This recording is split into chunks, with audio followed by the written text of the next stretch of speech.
भाइयों बहनों बुजुर्गों और मेरे युवा साथियों, जैसा कि 14 कोरोला से जिला पंचायत सदस्य पद हेतु मैं सुनील टमटा आपके बीच प्रत्याशी के रूप में हूँ।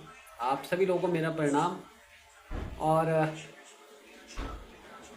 ये लोकतंत्र के पर्व की सभी लोगों को बहुत बहुत बधाई, शुभकामनाएं। आज जनसंपर्क अभियान के तहत कहीं था तो मैंने सोचा कि क्यों ना आज थोड़ा सा आप लोगों से लाइव बात की जाए। और हम लोग इन तमाम विगत वर्षों में आपके बीच लगातार जनसंपर्कों में जन मुद्दों की आवाज़ बन के आप लोगों के सहयोग से तमाम आंदोलन कर रहे थे। और आज उस आंदोलनों के परिणाम कई आ भी गए हैं और परिणाम स्वरूप अब वोट में तब्दील होना है। अब लोग इन चीज़ों को वोट में कितना तब्दील करते हैं वो जनता के ऊपर डिपेंड करेगा। और हम चुनाव में हैं और चुनाव का लोकतंत्र पर्व है, बहुत अच्छी तरह से चुनाव लड़ेंगे।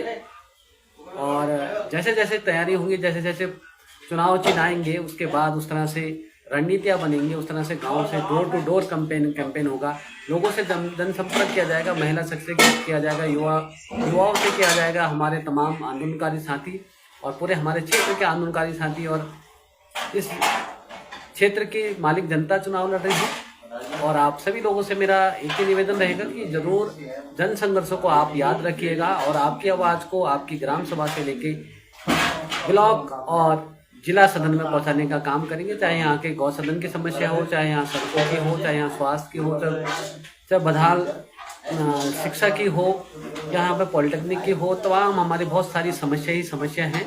और उन समस्याओं को सदन में पहुंचा के आपकी बात रखने का काम करूंगा, ऐसा मैं आप लोगों को आश्वस्त करता हूं। क्योंकि हम लोग लगातार, हमारे साथ बच्चे सिंह जी हैं, गिरीश कुमार जी हैं, आपका बहुत बहुत धन्यवाद।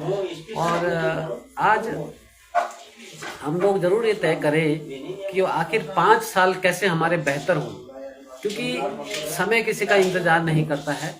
अगर जो समय आपके साथ आपने गलत हाथों में अगर उस निर्णय को दे दिया, उस मतदान को कर दिया, तो गलत लोग उस सत्ता में आके उस चीज़ का दुरुपयोग करेंगे। तो ये मेरा आप लोगों से आश्वस्त है कि आप लोग जरूर हम किसी को हराने नहीं आए हैं, हम केवल जनता को जिताने आए हैं, कि जनता के मुद्दों को जिताने आए हैं। हमारी जनता के मुद्दों की लड़ाई है।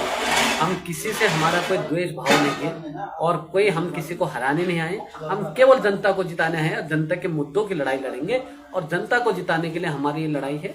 ये जीवन आज है, कल नहीं है, और कई इस दुनिया में आए, कई जाएंगे।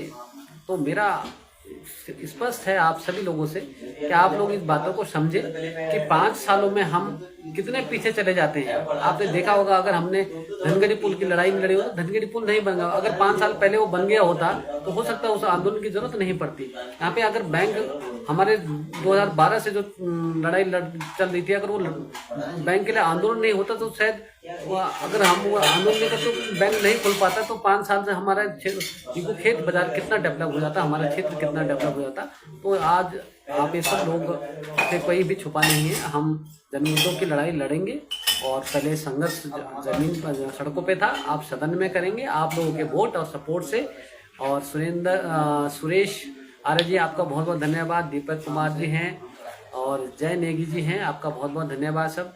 और सभी लोगों से पुनः मेरा निवेदन है करबद्ध कि आप लोग हमारे तमाम महिलाएं, युवा, बुजुर्ग, नौजवान साथी जरूर इस क्षेत्र के पलायन, शिक्षा, स्वास्थ्य, रोजगार के लिए आखिर कौन जिम्मेदार, ये लोग, इस बातों को आपको समझना होगा। अगर हम अच्छे लोगों के हाथ में इस प्रतिनिधित्व को देते हैं और इस प्रतिनिधित्व को देते हैं, अगर आप लोग हमें वोट और सपोर्ट करते हैं, तो आपकी बात को जहां विधायक, सांसद और उत्तराखंड के प्रभारी मंत्री बैठते हैं, जिला के डीएम, सीडीओ और डीडीओ बैठते हैं, जिला स्तर के अधिकारी बैठते हैं, आपकी समस्या को रखने का काम करूँगा। मैं पुनः यही कह रहा हूँ कि मैं कोई बड़ी बात नहीं कहूँगा कि कितना बजट मिलेगा, क्या होगा, क्या नहीं होगा, वो अलग विषय है और जो होगा उसमें काम किया जाएगा। लेकिन जो क्षेत्र के बड़े मुद्दों की लड़ाई है, चाहे वो हमारे क्षेत्र में गौ सदन के हो, चाहे हमारे क्षेत्र में जड़ी बूटी उद्योग की हम बात करते हैं।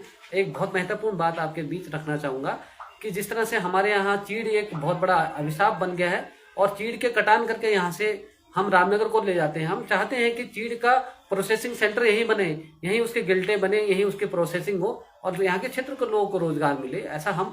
ऐसा हो सकता है, लेकिन आखिर पहल कौन करेगा? जो हमारे इससे पूर्व में और वर्तमान में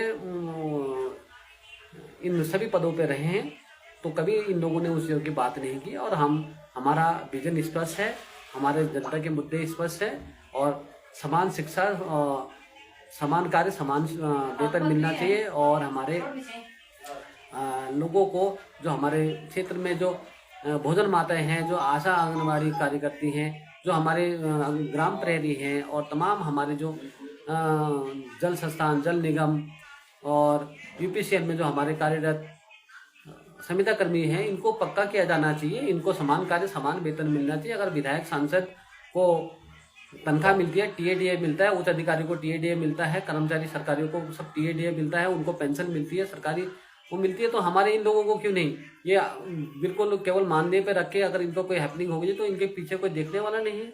इस तरह का नहीं चलेगा। और सब लोगों को समान, भारतीय संविधान में सभी को समान कार्य, समान वेतन का अधिकार है और अधिकार हम इसकी लड़ाई लड़ेंगे।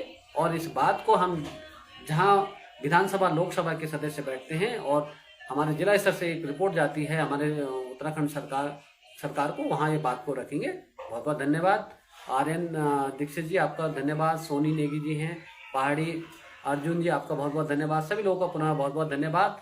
और मेरा आपसे निवेदन है कि जरूर वोट एंड सपोर्ट करिएगा। धन्यवाद।